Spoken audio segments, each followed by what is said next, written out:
Literature is everywhere, carrying stories about the past and present. Many encounter literature, whether it may be scrolling on the internet or even at school. But the question is, what really is literature? What's so important about it? And what is its correlation to one's culture? We have a general sense that the idea of books, stories, and writings have a deeper meaning, telling us something important. But why should we exert time and effort to understand novels and writings as a whole? Literature is a reality stimulator that allows people like you and me to experience situations that are out of the ordinary. It is like becoming one with the story and being in the shoes of the characters. It allows you to experience being in a relationship, to being ill, to being a murderer, or to cause a war. Literature allows you to travel the world from different continents and seas to different eras and phenomena. Literature tells a story. It carries a connection. It makes you vulnerable, and it cures the sense of loneliness you have in your mind. Literature fills a void. It opens our hearts and minds, giving us maps to our own selves. It gets rid of anxiety and hesitation that lets you see your path differently. As C.S. Lewis once said, literature adds to reality. It does not simply describe it. It enriches the necessary competencies that daily life requires and provides. And in this respect, it irrigates the desert our lives have already become. This is Truth Be Told, an identity through literature. In every story lies a hidden message sent from the past and present, giving the reader a chance to relive and re-experience what was once told. You see, not everyone knew what literature was. Not everyone had literature, or so they thought. Philippine literature was not embedded in our history, but we had stories and writings from the past that made the concept of Philippine literature possible, with writings and stories created in different situations that the community went through. Literature carries a story that has relevance towards understanding something. In this case, it's identity. One might ask, what's with identity anyways? How is literature relevant to an identity of a person?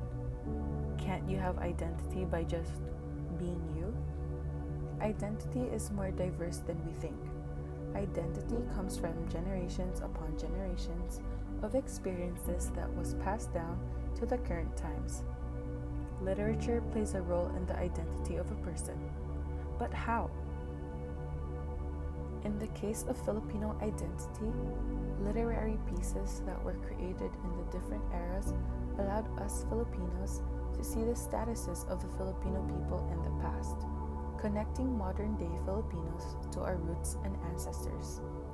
The role of our roots and ancestors is more important than we think, because the history of the Philippines is the foundation in the development of the country. When the community develops, so does the connection with our identity. The generations instilled our literary heritage by education and culture.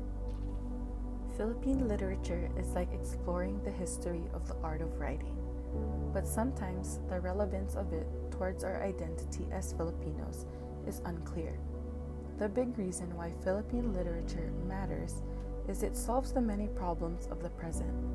Since literature is highlighted with the idea of the past, knowing what it's about helps us be acquainted with the things we need that aren't sufficiently understood with what is happening today. In simple terms, to understand the present, you need to understand the past. Unconsciously, we are focused with the idea of what we have now. The present is our oyster. We have control of what we want and what will happen, but our identities now won't be so relevant if we don't come to terms with our past. Gathering information regarding our history provides prepared individuals. By prepared individuals, This means it helps us see within ourselves who we really are. It's like a bridge that gives each one of us a peek of the events involved by the past ages through writing and visual imagery. In the construction of figuring out the identity of Filipinos, it is highlighted by the exploration of myths and history. Philippine literature plays a huge role as a symbolization to recover the past, to define, anchor, and nurture a shared national soul. It allows us to reveal fragments of how Filipinos thought, felt, and expressed their ideas. It is an essential factor in diving into exploring ourselves because without it, our identity might not be identified well enough. Our identities as Filipinos have been shaped by literature through our ancestors' personal experiences and occurrences.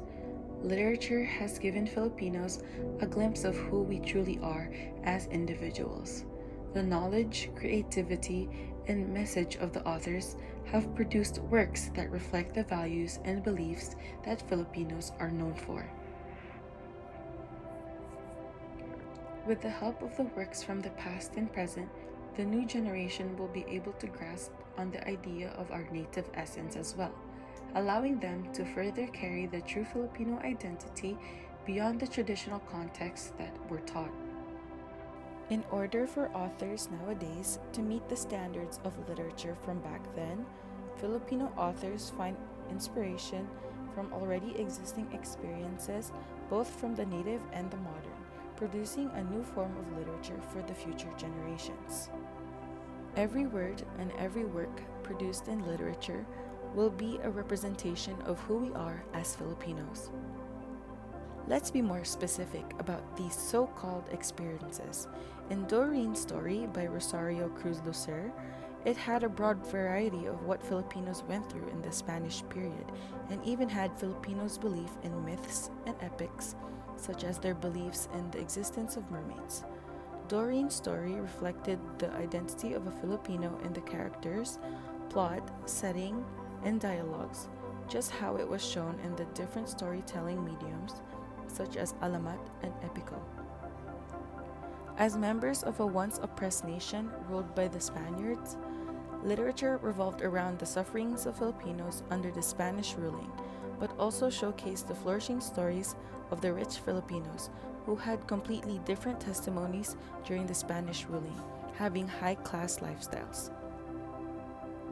Filipino identity back then had two sides, but despite the two sides, their stories that were carried throughout generations became the foundation of what true Filipino identity is today. The Haunting of the Filipino Writer in the book Waiting for Mariang Makiling by Resil Mojares discusses that behind Philippine literature is a vulnerable Filipino writer. The subject matter of a Filipino writer being haunted lies in the pain they feel from what they have created. In light of what the Filipinos created, it is a representation of the so-called national literature. But unfortunately, this literature we have is believed to be haunted by the tragedies and sufferings that we once experienced as Filipinos. In other words, national literature is haunted because of colonialism. Yes, colonialism. Colonialism damaged and dislocated the national soul that we never had the opportunity to enhance and be a part of. The colonialism in the Philippines erased our roots, but that does not necessarily mean our old ways are completely gone. The damages of the colonizers disconnected us with our once national soul, but we later found our connection through national literature, the only evidence of our pre-existing souls. Well, you see, literature is just the beginning. It's not the entirety of who we are, but it's a start. In Gonzalez's comment, he mentions that illuminative fiction, or covering various periods of our history, remains unwritten in Philippine fiction. This is mentioned because if we look deeply in our history and literature, the literary imagination of what is written is limited to what is presented by the middle class, showing domination from the complete truth of oppression and being a minority, having bias on novels and limited to the explored areas of true memory of the past. Songs and oral traditions do not suffice to be the symbolic representation of what national literature is. The academic context of discussing national literature, such as textbooks and debates on languages, has been able to cater more to elaborating true national literature. It is obvious that there is a conflict on finding true national identity because of the confusion of what national literature is, where Filipino writers lost their touch from our real identity in the past due to colonizers. Because of the long term of colonialism in the Philippines, it has rubbed off influence until this day, where Filipinos base their standards on westernized perspectives and seek validation from other powerful countries. This form of insecurity as a nation has confused us Filipinos on what really is the root of our identity. Filipino writings, although portray the reality of our ancestors, still carry the influence of colonialism, prioritizing English in writing rather than our own language and dialects.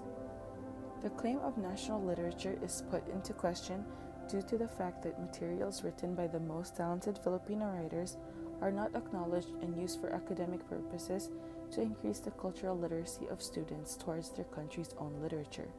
Numerous produced literary pieces are not put into importance, especially from regions that are not widely understood by the majority and are more known to be labeled as regional, provincial, and local literature rather than part of national literature. Filipino writers of today's generation are the hope for true national literature. In order to retain the already existing culture behind literature, the essence of writing should not be confused and neglected.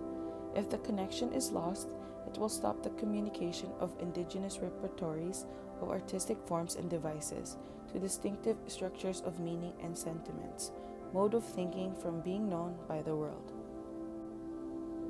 To have one true national literature, the nation must practice to forget the differences that they have with each other.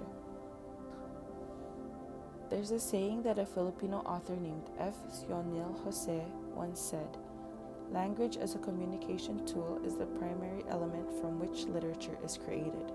Even in pre-literate societies, it exists as songs, riddles, or epics that are chanted." You see, identity is from language that is familiarized through forms of literature and is absorbed by the Filipino people. The power of literature has to do with the power of the language, and we as Filipinos find unity through the differences in language. Despite the changing of times and the continuous change in literature, one thing's for sure: our identity as Filipinos will remain the same.